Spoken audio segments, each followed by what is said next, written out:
శంషాబాద్ ప్రాంతాన్ని high speed rail hub గా మార్చాలని తెలంగాణ రాష్ట్ర ప్రభుత్వం భావిస్తోంది. హైదరాబాద్ ముఖ చిత్రాన్ని మరింత మార్చే హై స్పీడ్ రైళ్ల టెర్మినల్ ను శంషాబాద్ లోని అంతర్జాతీయ విమానాశ్రయానికి ఆనుకొని ఉన్న బౌదూర్గూడ భూముల్లో ఏర్పాటు చేయాలని సూత్రప్రాయంగా నిర్ణయించింది. ఇందుకు సంబంధించిన భూసేకరణపై కూడా దృష్టి సారించింది. దేశవ్యాప్తంగా 7 హై స్పీడ్ రైల్వే కారిడార్లను ఏర్పాటు చేస్తామని కేంద్ర ప్రభుత్వం ఇటీవల బడ్జెట్ లో ప్రకటించింది. ఇందులో 3 కారిడార్లు హైదరాబాద్ తో అనుసంధానం అవుతున్నాయి.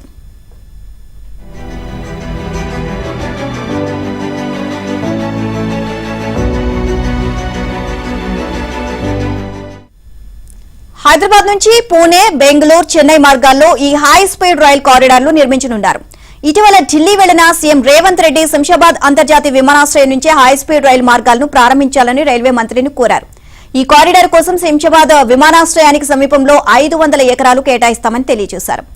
సీఎం రేవంత్ ప్రతిపాదనకు కేంద్రం సుముఖత వ్యక్తం చేసినట్లు తెలిసింది.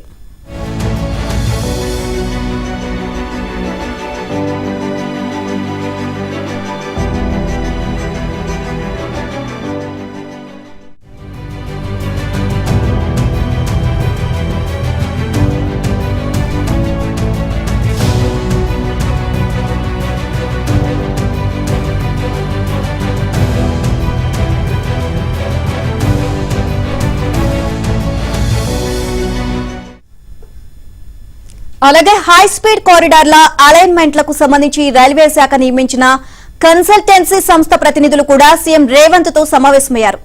వారి ప్రణాళికలు విన్న రేవంత్ రెడ్డి పలు సలహాలు, సూచనలు చేశారు. హైదరాబాద్ అంతర్జాతీయ విమానాశ్రయం పక్కనే ఉన్న భూముల్లో రైల్వే కారిడార్ ఏర్పాటు వల్ల విమానాశ్రయం నుంచి దేశంలోని ప్రధాన నగరాలకు కనెక్టివిటీ పెరుగుతుంది అని, సరకు రవాణాకు ఉపయోగకరంగా ఉంటుంది అని తెలియజేశారు. విమానాశ్రయానికి ఆనుకొని ఉన్న భూములు ప్రభుత్వ భూములే కావడంతో భూసేకరణకు కూడా సమస్య ఉండదు అని వివరించారు.